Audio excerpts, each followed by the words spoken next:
Hello everyone, welcome to maths class. आज हम discuss करेंगे HCF।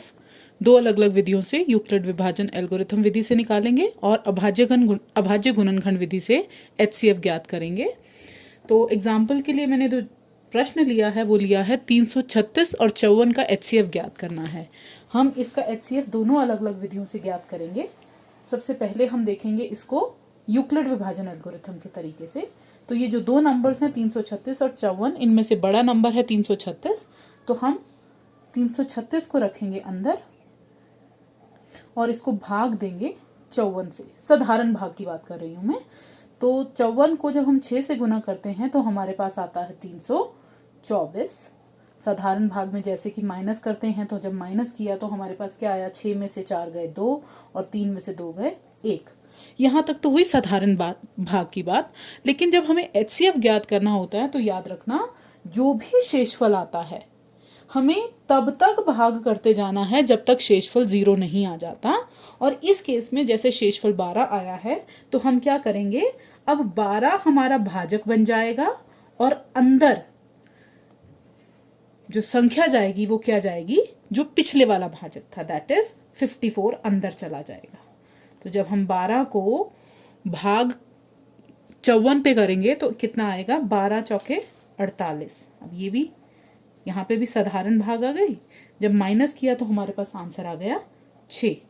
अभी भी हमारा शेषफल 0 नहीं आया है, तो अब हम क्या करेंगे, 6 को रखेंगे बाहर, यानी 6 बन जाएगा हमारा भाजक और अंदर कौन सी रकम चली जाएगी, जो इससे ऊपर भाजक था, दैट मीन्स 12 चला जाएगा अंदर। तो 6 के टेबल में 12 कितने पे आता है, 2 पे, और शेषफल कितना आ गया हमारे पास, 0। तो दैट मीन्स जो लास्ट का भाजक होता है, यानी जो 6 लास्ट का भाजक है, ये हमारे पास बन गया HCF। तो इसको लिखने की विधि क्या है, जो अंदर का भाज्य है वो है 336। ये कैसे बना, 54 को 6 से गुना किया और शेषफल इसमें जोड़ दिया, यानी 12 इसमें जोड़ दिया। अगली लाइन, अगला भाग कैसे बना, यानी 54 जो अंदर की टर्म थी, भाज्य जो अंदर का था, 12 को 4 से गुना किया था और शेषफल कितना आया था, 6। इसी तरह तीसरी भाग में अंदर क्या था, 12, और बना कैसे था, 6 गुना 2 से, और शेषफल आया था 0। और जो लास्ट का भाजक था वो बना था हमारा HCF। तो दैट मीन्स HCF 336 और 54 का बराबर है 6। अब हम इसको भाज्य गुणनखंड विधि से जब हल करते हैं तो कैसे करना होगा देखते हैं। अभाज्य गुणनखंड विधि से हल करते हुए हमें 336 और 54 दोनों का अलग अलग तरीके से अलग अलग अभाज्य गुणनखंड निकालना है।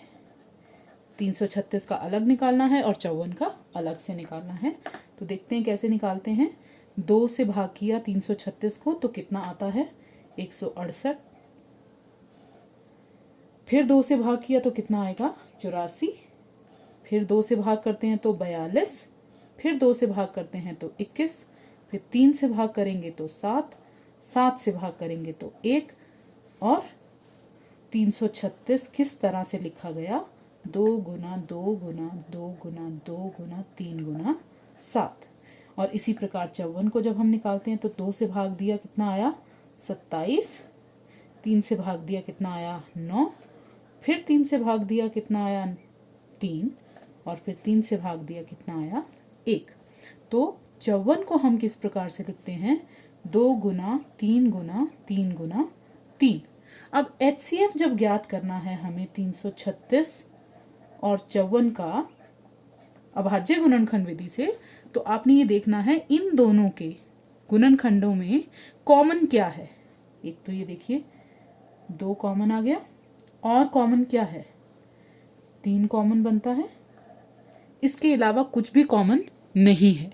तो HCF क्या बना, बराबर है 2 गुना 3, यानी HCF आ गया 6।